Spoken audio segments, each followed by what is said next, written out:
அவ்வளோ all party meeting போடுறவங்களாம் இருந்தாலும் ஏன் மேகதாதுக்கு கூப்பிட்டுருக்கலாம், நீட்டுக்கு கூப்பிட்டுருக்கலாம், எதுக்குமே கூப்பிட்டுக்கலையே. ஏன் டீலிமிட்டேஷன் ஒண்டி டீலிமிட்டேஷனோட பயனாளி யார்? ஜோசப் விஜயா, இல்லை எடப்பாடி பழனிசாமி, இல்லை முக ஸ்டாலினா? யாரும் இல்லை. டீலிமிட்டேஷனோட பில்லு பயனாளிகள் பார்த்தா வந்தால் பயனாளி மோடி, வரலனா பயனாளி ராகுல் காந்தி. காங்கிரஸ் தேர்தலில் ஜெயிக்கணுன்றதுக்காக அவ்வளோ வேகம். இப்போ திமுகவோட நிலைப்பாடு என்ன இருக்கணும்னா, நீ பிரதமர் ஆகிறதுக்கு நான் எதுக்கு வழி? ஆனால் சந்தேகம் அங்கே உறுதியாகுது பார்க்கலாமா? ஏற்கனவே இப்போ பாஜக கூட திமுக கை கொடுக்க போகிறாங்க, இல்லைனா மறைமுகமாக ஒன்று ஆதரவு கொடுப்பாங்க, இல்லை வெளிநடப்பு பண்ணுவாங்க. எதிரி நண்பன், இதுதான் அரசியல், சிம்பிள். இப்போ காங்கிரஸும் தாவேகாவும் திமுகவை காலி பண்ணுறது கை கோர்க்கும் போது திமுக வந்து பாஜக கூட நேரடியாக சேர வேணாம், ஒதுங்கி போகலாம்ல. முரண் பற்றிலாம் தாவேகா இதுக்கப்புறமும் பேச முடியாது. இப்போ காங்கிரஸ் நீங்கள் எல்லாம் சேர்ந்து நீங்கள் வந்து உங்களுக்கு உண்டான அரசியல் நீங்கள் பண்ணும்போது அவங்களுக்கு உண்டான அரசியல் அவங்க பண்ணுறாங்க. தமிழ்நாட்டில் பிஜேபி எதிர்க்கிறது கட்சி இல்லை, இதுதான் உண்மை. ஆனால் தமிழ்நாட்டு மக்கள் பிஜேபிக்கு ஓட்டு போடுறது இல்லை, இதுவும் உண்மை. எங்கே பிஜேபி நீங்கள் எதிர்த்துட்டீங்க பயங்கரமா? எங்கன்னா ஒரு வார்த்தை அமித்ஷா பற்றி எதனா பேசியிருப்பாரா இந்த 3 மாதத்தில்? ஒரே ஒரு வார்த்தை. பிரதமர் மோடி மனசு கஷ்டப்படுற மாதிரி எதனா ஒரு வார்த்தை பேசியிருப்பாரா? திமுக வந்து கார்னர் பண்ணுறது, திமுக கேள்வி கேட்குறதுலாம் வந்து அதெல்லாம் எடுபடாது. தொண்டர்களை பொறுத்தவரையிலும் அவங்களுக்கு வந்து தாவேகாவை எதிர்த்து அரசியல் பண்ணுன்றதான் இப்போ அவங்களோட மனநிலை. திமுக தொண்டர்களோட மனநிலையும் அதுதான், அதிமுக தொண்டர்களோட மனநிலையும் அதுதான். தாவேகாவை வீழ்த்துவதுக்கு ஒரு காமன் பாயிண்ட் வந்தால் தொண்டர்கள் வந்து சேர்றதுக்கு கூட தயாராக இருப்பாங்க. இது நடக்குமா நடக்காதான் எனக்கு தெரியாது. ஆனால் தொண்டர்களோட மனநிலை அவங்க என்ன நினைக்கிறாங்கன்னா, திமுக ஜெயிச்சிருக்கலாம் அப்படின்னு அதிமுக ஜெயிச்சிருக்கலாம் அப்படின்னு திமுக தொண்டர்களும் நினைக்கிறாங்க. இது சத்தியமான உண்மை. ஏன்னா தாவேகா பண்ணுறது அரசியலே இல்லை, இது அட்டகாசம் இவங்க பண்ணுறது, இது ஒரு கத்துக்குட்டித்தனமான அரசியலாக இருக்குன்ற மாதிரி அவங்க நினைக்கிறாங்க. பிஜேபி ஒரு நெகட்டிவ் ஃபேக்டர் தான், அதில் டவுட் கிடையாது. பட் அந்த நெகட்டிவ் ஃபேக்டர்னால அரசியல் ஆதாயம் அதிகமாக இல்லை தேய்மானம் அதிகமான ஒரு கட்சியும் வெயிட் பண்ணும். உதயநிதி ஸ்டாலினை நாங்கள் அழுத்தி கிழ்த்தி சனாதன இருப்பில் பிரச்சாரம் பண்ணோம், கைதெல்லாம் பண்ணல. ஆனால் அவர் பாருங்கள் என்னெல்லாம் பண்ணியிருக்காரு. இப்படின்னு சொல்லும்போது ஸ்டாலினுக்கே அவர் யோசிப்பார்ல.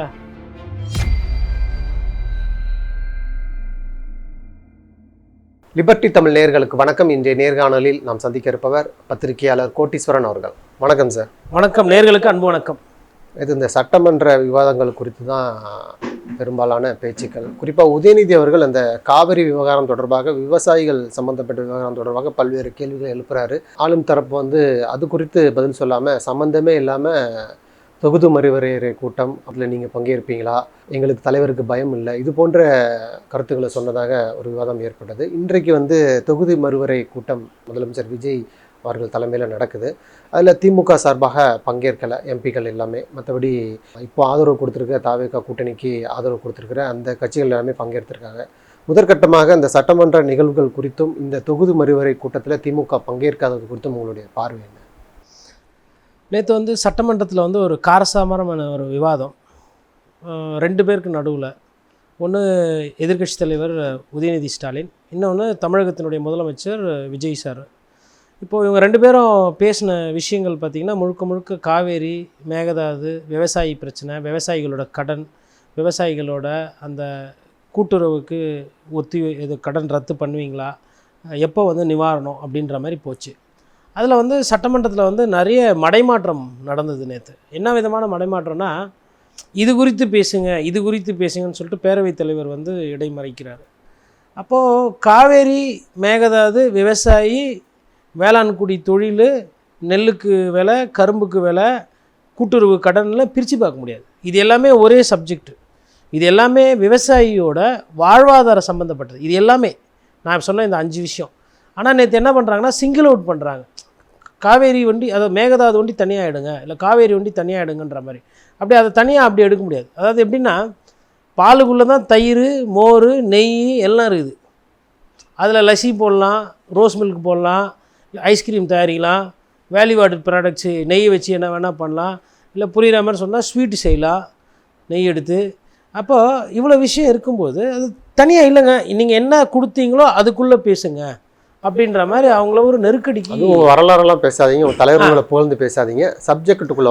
அது வந்து அமைச்சர்களுக்கு சபாநாயகர் வந்து ஒரு அன்பு கட்டளையாக வைக்கிறார், அது கரெக்டு.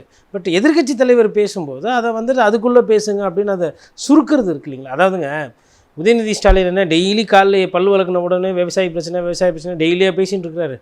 அவர் சட்டமன்றத்தில் வராரு, எதிர்க்கட்சியினுடைய தலைவர்னும் போது அதை பேசும்போது அது 4 பேருக்கு செய்தியாகவும் ஆளுகிற கட்சி அதுக்கு செய்யணுன்றது தோணும். அதே மாதிரி எடப்பாடி பழனிசாமி அந்த விஷயத்தில் என்ன பண்ணுறாரு, நானும் பேசிடுறேன், எனக்கும் அதே சப்ஜெக்டு தான், இப்போ நாங்களும் எங்களோட கருத்தை பண்ணிக்கணும், முதலமைச்சர் எல்லாத்துக்கும் சேர்ந்து பதில் சொல்லட்டோன்றாரு. அப்போ பேரவைத் தலைவர் என்ன சொல்கிறாரு, இல்லை அது அப்படி வராது. ஏன்னா என்னென்னா ஒரே நேரத்தில் 2-3 பேர் டேக்கிள் பண்ணாங்கன்னா இவருக்கு சிக்கலாயிடுமோ அப்படின்னு சொல்லிட்டு, அப்போ பாதுகாப்பு வளையத்தை வந்து பேரவையில் வந்து அமைச்சர் பெருமக்கள், சபாநாயகர் எல்லாமே வந்து ஒரு பாதுகாப்பு வளையத்தை முதல்வரை சுற்றி போட்டு வைக்கிறாங்க. அது வந்து அவருக்கு பாதுகாப்பாக.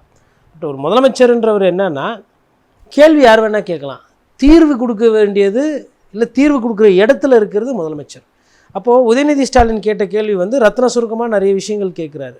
அப்போது அதற்கு வந்து காவேரிக்கு நான் தான் போனோம், அது விஷயமா பெங்களூர் போனோம், நான் எடுத்த முடிவு கர்நாடகத்துக்கு போனது, இதனால் பேர் கஷ்டம் வருது, இதனால் எதனா அவமானங்கள் வருது, அதை நான் தாங்கிக்க தயார் அப்படின்ற மாதிரி அவர் ஒரு விஷயம் சொல்கிறார். இது வந்து சிம்பத்தி, அதாவது பார்த்தீங்களா முதலமைச்சரே பாவம் அதனால் வர பாதிப்பை அவர் ஏற்றுக்கிறேன்றாரு அப்படின்ற மாதிரி. அனுதாபம் வந்து இங்கே யாரும் கேட்கல. இங்கே கேட்குறது வந்து நிவாரணம் இல்லை வாழ்வாதார பிரச்சனைகள். ஆனால் ஒரு விஷயத்தில் வந்து ஒரு உதயநிதி அவர்களுக்கு இதில் வந்து என்னென்னா, உதயநிதி அவர்கள், அதுக்கப்புறம் எடப்பாடி பழனிசாமி, அப்புறம் சௌமியா அன்புமணி தாஸ், அப்புறம் பிரேமலதா விஜயகாந்த் எல்லாருமே விவசாயி பற்றி பிரச்சனை நிறைய பேசினாங்க. எதிர்க்கட்சிகள் பேசினதோட விளைவாக வந்து பார்த்திங்கன்னா, நேற்று வந்து ஒரு 25 விவசாய கும்பலை கூப்பிட்டு, அசோசியேஷன் எல்லாம் கூப்பிட்டு 7-8 அமைச்சர்கள் உட்காந்து ஒரு 2.5 மணி நேரம் பேசி நம்பிக்கை தெரிவிச்சிருக்காங்க. அதனால் எதிர்க்கட்சிகளுக்கு வாழ்த்து, ஆளுங்கட்சிக்கு பாராட்டு.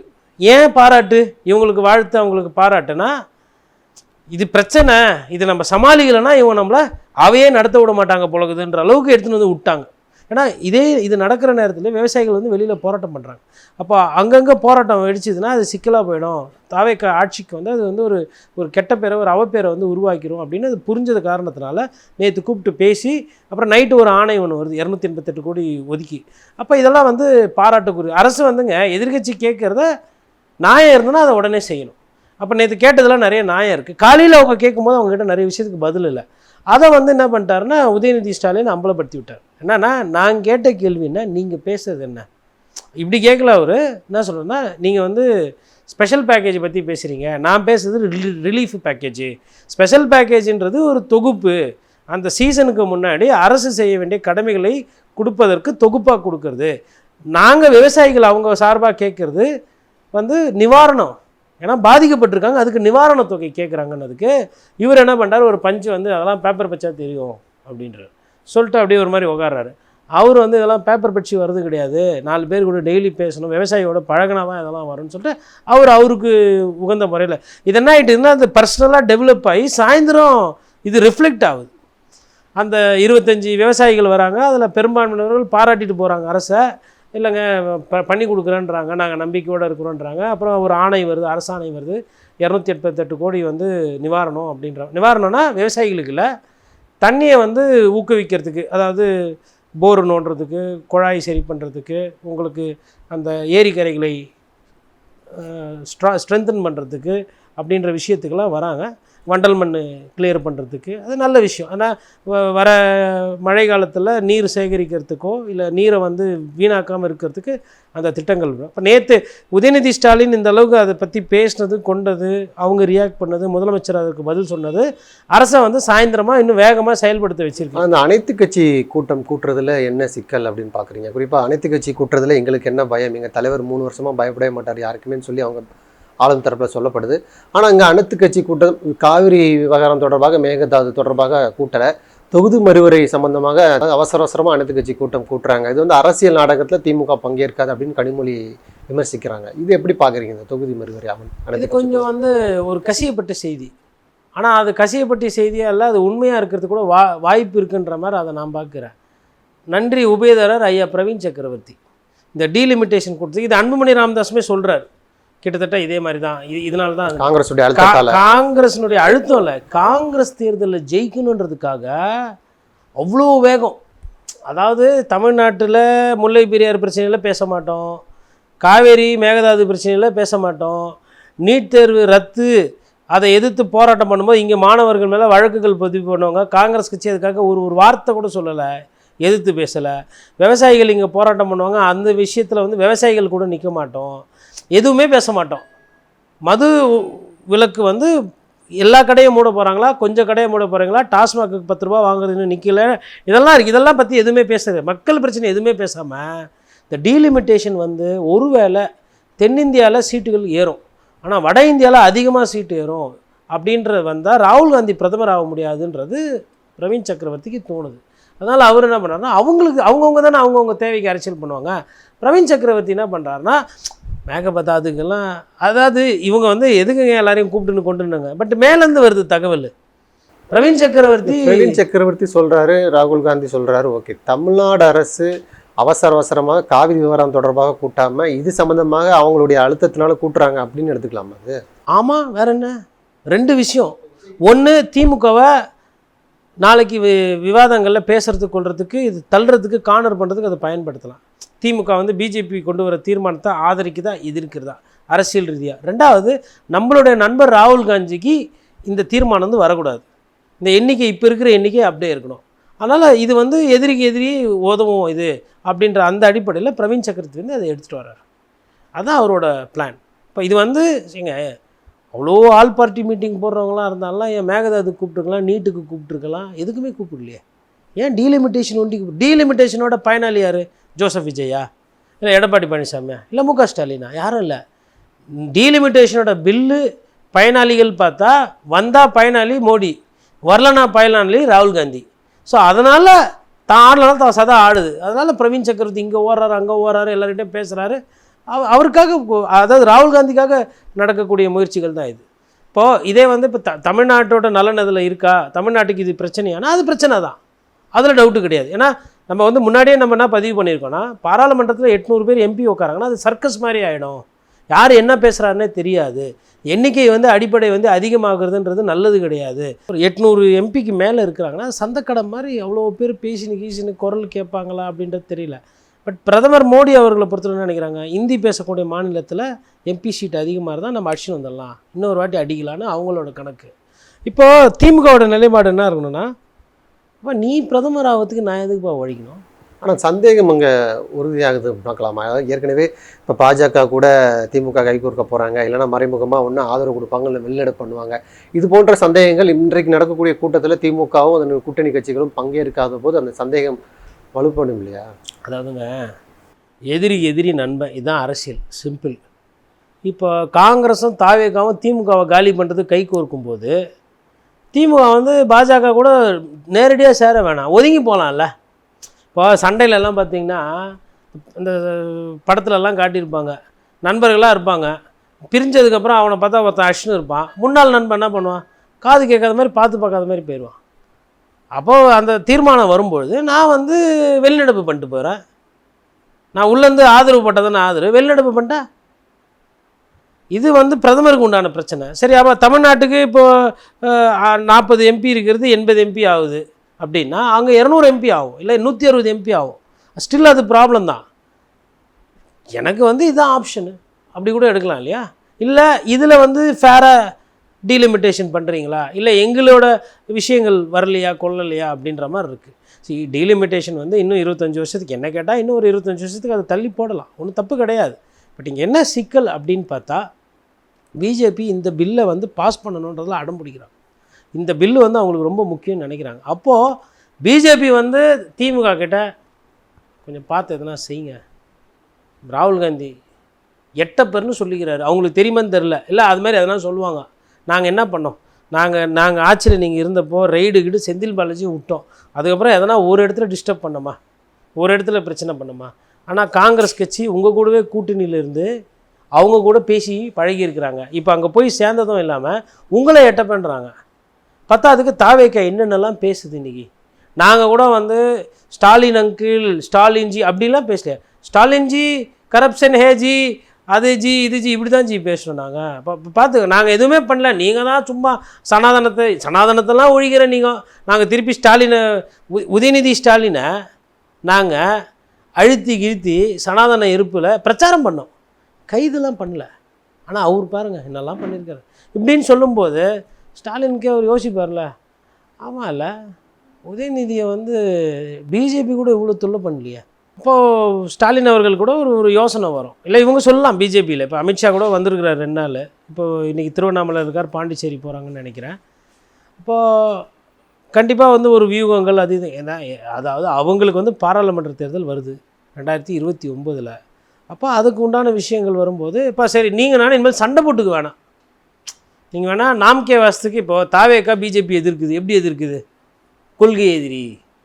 நீங்களும் கொள்கை எதிரின்னு சொல்லிட்டு போயிடுங்க, எதுவும் எதிர்க்காதீங்க. பாருங்கள், நேற்று வந்த தம்பி விஜய் அரசியல் எவ்வளோ பக்குவம் இருக்குது பாருங்கள். பாஜக என்ன பண்ணுறது, நாங்கள் எதிர்க்கிறோம். எப்படிங்க எதிர்க்கிற மாதிரியே தெரியல. இல்லை நாங்கள் சொல்லிட்டோம், பாஜக வந்து கொள்கை எதிரி, அவ்வளோதான். இதே அவ்வளோதான். எப்படி எதிர்க்கிறீங்க? கொள்கை எதிரி. என்னங்க கொள்கை? அது எதிரி. அவங்க எந்த கொள்கை சொன்னாலும் அதுக்கு எதிரி. இதையே திருப்பி இப்படியே பேசிக்கிட்டு அப்படியே அது மாதிரி நீங்களும் அப்படியே இருந்துக்கோங்க, ஒன்றும் பிரச்சனை. உங்களால் தான் எங்களுக்கு இவ்வளோ கெட்ட பேர், நாங்கள் அப்படி என்ன பண்ணோன்னு கூட அவங்க சொல்லுவாங்க. அப்போ அதெல்லாம் வரும்போது திமுக வந்து மேபி கன்சிடர் பண்ணும். இல்லை, தாவேக்காவுடைய அரசியலில் திமுக சிக்காமல் நழுகிறது எப்படின்னு பார்க்குறீங்க? குறிப்பாக அந்த டிஎன்விண்டேஷன் விஷயத்தில் பண்ணுறாங்க. அவங்க சட்டமன்றத்திலே கேட்குறாங்க, இல்லை பங்கேற்க தயாரா அப்படிங்கிறாங்க. உதயநிதி பதில் கொடுக்குறாரு, நீங்கள் ஆரம்ப காலத்துலேருந்தே நாங்கள் எதிர்க்கிறோம், முதலமைச்சர்கள் கூட்டியே நாங்கள் வந்து கூட்டம் போட்டு எதிர்த்தோம், எங்களுக்கு தெரியும் இந்த அரசியலில் நாங்கள் சிக்க மாட்டோம், தமிழ்நாடு அரசு நடத்தக்கூடிய நாடகத்தில் நாங்கள் சிக்க மாட்டோம்னு சொல்லி விளக்கம் பதிலடி கொடுக்கறது எப்படி பார்க்குறீங்க? அதாவது ஃபஸ்ட்டு திமுகவை பார்த்து கேள்வி கேட்குறோம், ரைட்டா? அதுக்கு முன்னாடி நீட்டு தேர்வுக்கு எதிராக மாணவர்கள் போராட்டம் பண்ணாங்க. அவங்க கேட்டது ஃபேர் நீட்டு, இங்கே கேட்குறது பேன் நீட்டு. இந்த ஃபேர் நீட்டு பிரச்சனையை, பேன் நீட்டு பிரச்சனையை தாவேக்கா மாதிரி ஒரு உச்சக்கட்ட கட்சி இன்றைக்கி ஆட்சியில் இருக்குது. அதுவும் இவர் வந்து பிரபலம், இந்திய அளவில் பிரபலம். இவர் அதை பற்றி பேசியிருக்கலாம்ல. இவர் பேசினாரா? அப்போ நீங்கள் பேச மாட்டீங்க பிஜேபி எதிர்த்து, ஆனால் நாங்கள் ஒன்று பிஜேபி எதிர்த்து பகையை பண்ணிக்கின்னு எங்களுக்கு உண்டான அரசியல் இல்லாமல் போனோன்றது அதோட நோக்கம். அந்த இடத்துக்கு தான் தாவேக்கா என்ன பண்ணுதுன்னா திமுகவை தள்ளுது. இந்த மாதிரி அரசியல்லாம் திமுக வந்து லெஃப்ட் கையில் டீல் பண்ணிட்டு போய்டும். ஏங்க அவங்கன்னா பிஜேபியோட கூட்டணி வச்சவங்க தானே, நான் வைக்காதவங்களா? இது வந்துங்க எந்த நேரத்தில் எதை சொன்னால் ஓட்டு கிடைக்குமோ அதை சொல்லிட்டு போகிற அரசியல். நம்ம வந்து இதில் வந்து இது கொள்கை முரணு அது இதெல்லாம் வந்து பேசலாம் மணிக்கணக்காக. அது வந்து சாமானிய மக்கள் அதை அப்படி பார்க்குறது கிடையாது. அவங்களுக்கு வந்து இந்த கட்சி இருந்தால் விஷயங்களில் ஓகே, டெல்லியில் ஸ்டேட்டில் இந்த கட்சி இருந்தால் ஓகே அப்படின்ற மாதிரி ஒரு முடிவு எடுக்க போகிறாங்க. மற்றபடிலாம் வந்து இப்போ விஜய் சார் பண்ண பிரச்சாரமா, இல்லை விஜய் சார் ஊராக போய் ஓட்டு கேட்டாரா, இல்லை விஜய் சார் வந்து நின்ன வேட்பாளர்கள்லாம் எல்லாமே ரத்தனம் தங்கம் வைரம் வைடூரியமா அதனால் ஓட்டு போட்டாங்களா? அவரோட அந்த பிரச்சாரம் எடுபட்டுது. அது மாதிரி திமுக என்ன பிரச்சாரம் பண்ண போகுதுன்றது தான் முக்கியம் இனி வரவிருக்கிற தேர்தலில். மற்றபடி வந்து அவங்க பிஜேபி கூட போகிறாங்களா போகலையா அப்படின்றதெல்லாம் அது அடுத்து கட்டது. பிஜேபி ஒரு நெகட்டிவ் ஃபேக்டர் தான், அதில் டவுட் கிடையாது. பட் அந்த நெகட்டிவ் ஃபேக்டர்னால அரசியலில் ஆதாயம் அதிகமாக இல்லை தேய்மானம் அதிகமான ஒரு கட்சியும் வெய் பண்ணும். இப்போது அவங்களுக்கு வந்து நேச்சுரலாக வெய் பண்ணுறதுக்கு ஒரு ஆப்பர்ச்சுனிட்டி. ஏன்னா இன்றைக்கி திமுக கூட யாரும் இல்லை ஒன்று பிஜேபியோட போகலை அப்படின்னா காங்கிரஸ் இல்லாத ஒரு 3வது அணியை கூட திமுக உருவாக்கலாம். அரவிந்த் கெஜ்ரிவால், கர்பாம்பூச்சி கட்சி, மம்தா பானர்ஜி, அகிலேஷ் யாதவ், தேஜஸ்வி, ஆர்ஜேடி, திமுக இவங்கெல்லாம் சேர்ந்து கூட ஒரு 3வது அணியை உருவாக்குவாங்க. மேபி அந்த அணியில் வந்து ஜெகன் கூட சேரலாம், இல்லை சந்திரபாபு நாயுடு கூட வரலாம். ஏன்னா இப்போ ஸ்டாலின் வந்து அந்த மாதிரி ஒரு அரசியல் தேசிய அரசியலை எடுத்துக்கிறாரு அப்படின்னும் போது கண்டிப்பாக வந்து அரவிந்த் கெஜ்ரிவால் போன்றவர்கள் சந்திரபாபு நாயுடுலாம் வந்து கொஞ்சம் maybe they will think about அது சொல்லுவாங்க. இல்லைங்க நம்ம இதை வச்சு நிற்போம், நமக்கு நம்பர் வந்ததுக்கப்புறம் ஒரு வேளை பிஜேபி கூட போகிறதுனா போய்க்கோங்க, இல்லை காங்கிரஸ் கூட போய்க்கோங்க, தேர்தலுக்கு பின்னாடி கூட கூட்டணி எப்படின்னா போய்க்கோங்கன்னு கூட தேசிய அளவில் ஒவ்வொருத்தர் நினைப்பாங்க. அதனால் இது வந்து ஏன்னா தாவேக்கா காங்கிரஸ்ன்றது உறுதியாயிடுச்சு, அதனால் இது வந்து ஓப்பன் அப் ஆகுது. இல்லை, குறிப்பாக இப்போ கர்நாடகத்தில் மேகதாது விஷயத்தில் அனைத்து கட்சி கூட்டத்தில் எல்லா கட்சிகளுமே ஒன்று சேர்ந்து கூட்டம் நடத்துகிறாங்க. ஆனால் தமிழ்நாட்டில் ஒரு அனைத்து கட்சி கூட மேகதாது விஷயத்தில் நடக்கலை, ஆனால் டீலிமிட்டேஷன் நடக்குது. அதில் கூட திமுக பங்கேற்காத போது நீங்கள் ஒன்றிணைந்தே வரமாட்டீங்க, மற்ற மாநிலத்தை உதாரணத்தை காட்டுறீங்க அப்படிங்கிற ஒரு கேள்வி எழும் இல்லையா? அதாவதுங்க தமிழ்நாட்டில் நிறைய முதலீடுகள் வந்து இப்போ வெளி மாநிலம் போகுதுன்னு சொல்லி ஒரு பிரச்சனை. சமீபத்தில் கூட ரகுநாதன் அவர்கள் வந்து அந்த சிறு குறு தொழிலை சம்மந்தப்பட்ட அந்த ஒரு சம்மேளத்தினுடைய தலைவர் ஏஎம் ரகுநாதன் சொல்லிட்டு கேஇ ரகுநாதன் சொல்லிட்டு அவர் கூட சமீபத்தில் ஒரு விஷயம் சொல்லியிருந்தார். நிறைய நிறுவனங்கள் வந்து ஆந்திராவுக்கு போகுது, இல்லை குஜராத்துக்கு போகுது, மத்திய அரசு வந்து ஆந்திராலேருந்து இங்கே வந்து கூட தொழில் முனைவர் பண்ணுறாங்களா அப்படிலாம் பிரச்சனைகள்லாம் இருக்குது. அப்போ அந்த மாதிரி பிரச்சனைகளுக்கெல்லாம் வந்து பிஜேபியை எதிர்த்தோ இல்லை பிஜேபியை வந்து உதவி கேட்டோ எதுவுமே பெரிய அரசியல் பண்ணலையே. நீங்கள் ஒரு அமைதி தானே இருக்கிறீங்க. இப்போது மும்மொழி கொள்கை அப்படின்னு வரும்போது கூட இப்போ ஒரு முன்னெடுப்பு எடுக்கிறாருல்ல, அதில் போய் திமுக கலந்துக்கலாம்ல. எதுக்கு நீங்கள் எடுக்கிற முன்னெடுப்பில் மேகதாது நாங்கள் முன்னெடுப்பு சொன்னோம், விவசாயிகளை பாருங்கள் அனைத்து கட்சி, நீங்கள் வந்தீங்களா? ஏன்? ஏன்னா காங்கிரஸ் எதிர்த்து பேச உங்களுக்கு கசக்குது, அதேமாதிரி பிஜேபி எதிர்த்து பேச எங்களுக்கு கசக்குது, அப்படி கூட எடுத்துக்கலாம்ல. இல்லை, அந்த பாயிண்ட் உண்மையாகுதுல்ல. திமுக, அதிமுக, தேமுதிக, மக்கள் நீதி மையம் இவங்கெல்லாம் பாஜகவை நோக்கி நகர்றாங்க. இவங்க ஒரே கூட்டணியில் இருக்க போகிறாங்க. திமுகவும் அதிமுகவும் ஒன்று. பார்த்தீங்களா, நாங்கள் வந்து காங்கிரஸோட தேசியவாத அரசியலை நாங்கள் பண்ணுறோன்னு தாவேக்கவுடைய கூற்று உண்மையாகுது இல்லையா இந்த இடத்துல? சரி, தாவேக்க என்ன காம்பினேஷன், என்ன காம்போசிஷனு?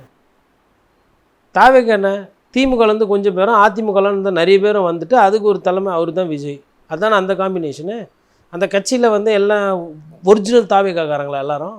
செங்கோட்டையன் எங்கேருந்து வந்தார், ஜேசிடி பிரபாகர் எங்கேருந்து வந்தார், ஆதவ அர்ஜுனா எங்கேருந்து வந்தார், அவரோட மூலம் என்ன, அவரோட பூர்வீகம் என்ன, திமுக, அதுக்கப்புறம் விசிகா, அவர் எங்கேருந்து வராரு?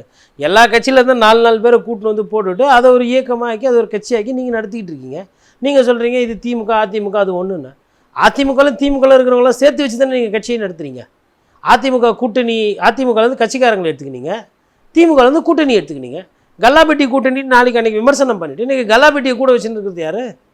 முரண் பற்றிலாம் தாவேக்கா இதுக்கப்புறமும் பேச முடியாது. என்ன முறை? சரி, இப்போ அவங்க 2 பேரும் ஒன்றா சேர்ந்துக்கினாங்க. எம்ஜிஆர் காலத்தில் எல்லாம் ஒன்றா தான் இருந்தாங்க, அதுக்கப்புறம் பிரிஞ்சாங்க, இப்போ ஒன்றா சேர்ந்து உங்களுக்கு என்ன பிரச்சனை? பாஜக பாஜக எதிர்க்கிறாங்க, இல்லை சேர்ந்துன்னு போகிறாங்க, இல்லை வந்து இப்போ கம்யூனிஸ்ட் கட்சி உங்களுக்கு சப்போர்ட் பண்ணுதில்ல, அந்த மாதிரி அதிமுகவும் பாஜகவும் கூட்டணி ஒரு பேச்சுக்கு, திமுக கூட்டணிக்கு வெளியிலேருந்து சப்போர்ட் பண்ணுது. என்ன பிரச்சனை உங்களுக்கு? உங்களுக்கு என்ன பிரச்சனை? ஏன் பயப்படுறீங்க? இப்போ காங்கிரஸ் நீங்கள் எல்லாம் சேர்ந்து நீங்கள் வந்து உங்களுக்கு உண்டான அரசியல் நீங்கள் பண்ணும்போது அவங்களுக்கு உண்டான அரசியல் அவங்க பண்ணுறாங்க. தமிழ்நாட்டில் பிஜேபி எதிர்க்கிறது கட்சி இல்லை, இதுதான் உண்மை. ஆனால் தமிழ்நாட்டு மக்கள் பிஜேபிக்கு ஓட்டு போடுறதில்ல, இதுவும் உண்மை. இது உண்மையை அப்படியே பார்த்துட்டு போவோம். இதை வச்சுக்கிட்டு தாவேக்கா எவ்வளோ நாள் பண்ண போகிறீங்க? எங்கே பிஜேபி நீங்கள் எதிர்த்துட்டீங்க பயங்கரமா? ஏன்னா ஒரு வார்த்தை அமித்ஷா பற்றி எதனா பேசியிருப்பாரா இந்த 3 மாதத்தில்? ஒரே ஒரு வார்த்தை. பிரதமர் மோடி மனசு கஷ்டப்படுற மாதிரி எதனா ஒரு வார்த்தை பேசியிருப்பாரா? அப்போ தெரியுதா, அரவிந்த் கெஜ்ரிவால் வேற நீங்கள் வேறு தெரியுதா? நீங்களும் நீட்டு ஒழிப்பேன்னு பேசுவீங்க, ஆனால் அவர் நீட்டு ஒழிப்பேன்னு யாருன்னா போராட்டம் பண்ணால் அவரோட வழக்கறிஞர்கள் அங்கே அனுப்பி அந்த போராட்டத்துக்கு ஆதரிச்சு மோடி எதிர்க்கிற தைரியம் தெம்பு திராணி எனக்கு இருக்கிறன்னு காட்டுறவர் தான் அரவிந்த் கெஜ்ரிவால். நீங்கள் அப்படி கிடையாது. இதே உங்ககிட்ட இருக்கிற காங்கிரஸ் கட்சி ஜார்க்கண்டில் அங்கே மாணவர்கள் வந்து தேர்வுகளை எதிர்த்து போராட்டம் பண்ணும்போது அங்கே பேசாது, ஏன்னா அங்கே கூட்டணி. நீங்களும் மேகதாது விஷயத்தில் நீங்கள் பேச மாட்டீங்க, டிகே சிவகுமார் எடுத்து, ஏன்னா காங்கிரஸ் கட்சியோட நீங்கள் கூட்டணி. எல்லாருமே சுயநலமான அரசியல் தானே பண்ணுறீங்க. அப்படி இருக்கும்போது வெறும் திமுக ஒண்டி அவ்வளோ கேள்வி கேட்குறீங்க. அதான் கேள்வியெல்லாம் கேட்டு தான் தோற்று போய் உக்காந்துருக்குது திமுக. ஏங்க அது அவங்க கட்சி பிரச்சனை, அவங்க ஆதரிக்கிறாங்க இல்லை சேர்த்துக்கிறாங்க இல்லை சேராமல் போகிறாங்க. உங்களுக்கு என்ன பிரச்சனை? நீங்கள் சேர்ந்துக்கினீங்கல்ல. ராகுல் காங்கிரஸ் கட்சி எங்கேருந்து ஓடி வந்தது? எந்த கூட்டணியை விட்டு ஓடி வந்தது? இந்தியா கூட்டணிக்கு வந்து தமிழ்நாட்டில் இன்டாக்டாக இருந்ததுக்கு முக்கிய காரணம் திமுக. அந்த கூட்டணியிலேருந்து வந்த கட்சின்னு நீங்கள் சேர்த்துக்கிட்டு நீங்களாம் சேர்ந்துக்கிட்டீங்க. எனக்கு யார் என் கூட வராங்களோ இல்லை என் தலைமையை ஏற்றுக்கிறாங்க தமிழ்நாட்டில் அப்படின்னா, திமுக தலைமையை பிஜேபி ஏற்றுக்குதுன்னா சேர்ந்துன்னு போகிறாங்க. இல்லை பிஜேபி சொல்லுது அதிமுக இல்லை அவங்க 3 பேர் சேர்ந்து நிற்கிறாங்க. என்ன பிரச்சனை உங்களுக்கு? யாரோ ஒருத்தர் தான் பிரதமர் ஆக முடியும். ஒன்று ராகுல் காந்தி ஆகணும், இல்லைனா மோடி ஆகணும், இல்லைனா அரவிந்த் கெஜ்ரிவால் மாதிரி 3வது முகம் வரணும். இது 3 தான் சாய்ஸு. புதுசாலாம் யாரும் ஆக முடியாது. 3வது அன்றைக்கி அது யாரோ ஒருத்தர், இல்லை ராகுல் காந்தி இல்லை மோடி. இந்த 3 காம்பினேஷன் தவிர்த்து வேறு இல்லையே. ஒன்று பிஜேபியோட சேரலாம் திமுக, இல்லை 3வது அணி உருவாக்கலாம். காங்கிரஸோட சேர்ற வாய்ப்பு இல்லை. இந்த 2 சாய்ஸு. இதை வச்சுக்கிட்டு பார்த்தீர்களா சேர்ந்து விட்டார்கள். ஏன் நீங்களாம் சேரும்போது நல்லா இருந்ததா? கல்லாப்பட்டி கூட்டணி வருன்னு சொன்னார், கொஞ்சம் கூட அதுக்கு ஒரு மன்னிப்பு கூட கேட்கலையே அவர். நான் எதுக்கு கேட்கணும்? என்னை தேடி வந்துட்டீங்க, அமைச்சரில் பதவி கொடுத்தேன், இருந்தால் இருங்க இல்லைனா போங்கன்ற அளவில் தான் வச்சுருக்கிறாங்க. இதை விடவா அது முரணு? சரிங்க, இந்த அரசியல் முரணு அதெல்லாம் தாண்டி மக்களுக்கு சேவை எந்த கட்சி செய்யுது, மக்களோட நலனை எந்த கட்சி பார்க்குது, இயற்கை வளம் கொள்ளடிக்காமல் கொஞ்சம் இந்த ரயில் விலை ஏற்றாமல், சுங்கவரி விலை ஏற்றாமல், மத்திய அரசு வந்து இந்த மக்களுக்கு பிரச்சனைலாம் கொடுக்காமல், சிலிண்டர் விலைலாம் ஏற்றாமல் எந்த ஆட்சி இருக்குன்றதான் மக்கள் பார்ப்பாங்க. ஒரு லெவலுக்கு மேலே இந்த ரொம்ப கொள்கைலாம் வந்து பேசிக்கலாம். வைகோ பேசாத கொள்கையாங்க? வைகோ இப்போ யார் கூட இருக்கிறாரு? சரி, வைகோ 6 மாதம் கழிச்சு யார் கூட இருப்பார் சொல்ல முடியுமா? கொள்கை கேட்டிங்களா? இப்போ திமுக வந்து கொள்கை ரீதியாக தாவேக்கா, கொள்கையை பற்றி யார் பேசுறதுன்னு இருக்குது. 4 பேரை கூட சேர்த்து வச்சுக்கிட்டு கொள்கைலாம் பேசக்கூடாது தாவேக்கால. வைகோவுக்கும் உங்களுக்கும் எதனா சம்பந்தம் இருக்கா? இல்லை 2 மாதம் முன்னாடி சம்பந்தம் இருந்துச்சா? இன்றைக்கி தம்பி விஜய் அவர்களை பாதுகாக்கிற, அது பேர் என்னது, குண்டு எடுக்கிறதா கிரனேட் எடுக்கிறதான்னு பேசிகிட்டு இருக்காரு. ஒரு கதை இவர் தான் சொன்னார், ஸ்டாலினுக்கு வந்து பக்கபலமாக இருப்பேன், கலைஞர் பையை பற்றி நான் வாக்குறுதி கொடுத்தேன் அப்படின்னாரு. அதனால் இப்போ பார்த்துக்கோங்க, இப்போ இவருக்கு வைகோலாம் நல்ல தரமான கூட்டணி, தாவேகாக்கு நல்லா வரும், அந்த கூட்டணி அற்புதமாக வரும். இதெல்லாம் ஒரு நிமிஷம் பார்க்கணும். என்ன பிஜேபி அப்படி நம்மளை பண்ணிட்டாங்க. சரி, அதிமுக இருக்குது, ஏன் 2 கட்சி ஏன் ஒரு சில நேரத்தில் வந்து ஒரு சில விஷயத்தில் அதிமுக திமுக சேர்ந்து ஒரே நிலைப்பாடு எடுக்கிறது இல்லையா? அதெல்லாம் இன்னும் டைம் இருக்குது, அது வந்துடக்கூடாதுன்னு அவ்வளோ பயம். ஒரு வேளை சரி இது நடக்குமா நடக்காதான் எனக்கு தெரியல, ஒரு வேளை திமுக அதிமுக பிஜேபி பாராளுமன்ற தேர்தலில் தனித்தனியாக நின்றுக்கிறோம், தேவைப்பட்டால் சப்போர்ட் பண்ணுறோம் அப்படின்னு ஒரு நிலைப்பாடு எடுக்கிறாங்க. இல்லை திமுக ஒரு 3வது அணி உருவாக்குது.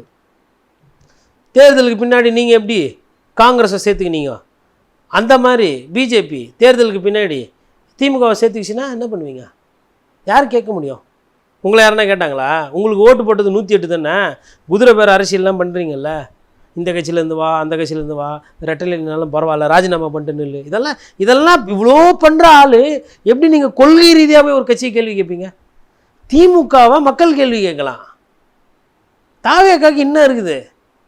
அதாவது திமுகவோட கட்சிக்காரனோட வேர்வையிலையும் உழைப்பிலையும் நின்று அவங்களோட பணக்காசெல்லாம் அவங்க தான் அதிகமாக கோடிக்கணக்கில் செலவு பண்ண தேர்தலுக்கு பண்ணி அதில் கை சின்னத்தில் ஜெயிச்சுட்டு கையை தூக்கின்னு போய் விசில் கை பிடிச்சிக்குதே, இதை விடவா இதெல்லாம் முரணு? நீங்கள் உங்களுக்கு நியாயப்படி என்ன பண்ணியிருக்கணும்?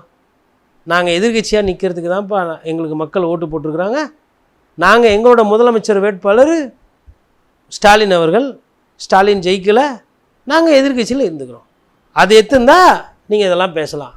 காங்கிரஸோ இல்லை, உங்களுக்குலாம் இன்னும் இருக்குது. நீங்கள் குதிரை வேறு அரசியல் பண்ணுறவங்க எப்படிங்க வந்து திமுக போய் கொள்கை ரீதியாக கேள்வியெல்லாம் கேட்பீங்க? உங்களுக்குலாம் இனிமேல், அதாவது உங்கள் கட்சிக்கு என்னவோ உங்கள் பிரதமர் வேட்பாளர் யாரோ அவங்களுக்கு நீங்கள் ஓட்டு கேட்டுக்கோங்க, அவங்க பிரதமர் வேட்பாளர் யாரோ அவங்க பிரதமர் வேட்பாளர் ஓட்டு கேட்பாங்க. அதிமுக யார் பிரதமர் வேட்பாளர் அவங்க ஓட்டு கேட்டுப்பாங்க. விஜயோ ஸ்டாலினோ எடப்பாடி பழனிசாமியோ பிரதமர் ஆக போகிறது இல்லை, அவ்வளோதான். அதை தாண்டி வந்து இது கொள்கை பார்த்தீர்களா சேர்ந்து விட்டார்கள். ஏன் விஜயபாஸ்கர் ஊழல் பற்றிலாம் பேசிட்டு அது ஊழல் கட்சின்னு சொல்லி 2 விஜயபாஸ்கரை சேர்த்துக்கினீங்களா கட்சியில்? இது என்ன, அது இதுக்கு பேர் என்ன? அதனால் வந்து தாவேகா வந்து இந்த திமுக வந்து கார்னர் பண்ணுறது, திமுக கேள்வி கேட்குறதுலாம் வந்து அதெல்லாம் எடுபடாது. தொண்டர்களை பொறுத்தவரையிலும் அவங்களுக்கு வந்து தாவேகாவை எதிர்த்து அரசியல் பண்ணுன்றதான் இப்போ அவங்களோட மனநிலை. திமுக தொண்டர்களோட மனநிலையும் அதுதான், அதிமுக தொண்டர்களோட மனநிலையும் அதுதான். தாவேகாவை வீழ்த்துவதுக்கு ஒரு காமன் பாயிண்ட் வந்தால் தொண்டர்கள் வந்து சேர்றதுக்கு கூட தயாராக இருப்பாங்க.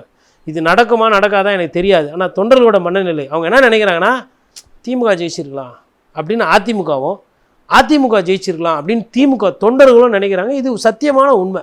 ஏன்னா நிறைய இடத்துல நான் போகிற இடத்துல அந்த கட்சியினுடைய தொண்டர்கள் என்கிட்ட பேசுகிறத தான் நான் இங்கே பிரதிபலிக்கிறேன். ஏன்னா தாவேகா பண்ணுறது அரசியலே இல்லை, இது அட்டகாசம் இவங்க பண்ணுறது, இது ஒரு கத்துக்குட்டித்தனமான அரசியலாக இருக்குன்ற மாதிரி அவங்க நினைக்கிறாங்க. இது பொதுமக்களும் இப்படி தான் நினைக்கிறாங்களா, இல்லை பொதுமக்கள் இன்னமும் விஜய் சாரை தான் நம்புகிறாங்களா அப்படின்றது தேர்தல் முடிவில் தெரியும். நான் பேசுகிறது அந்தந்த கட்சிக்காரர்களோட மனநிலையை நான் பிரதிபலிக்கிறேன். நன்றி, நிறைய நல்ல தகவல்களை நேயர்களுக்கு சொல்லியிருக்கீங்க. உங்களுடைய நேரத்துக்கு மிக்க நன்றி. நன்றி.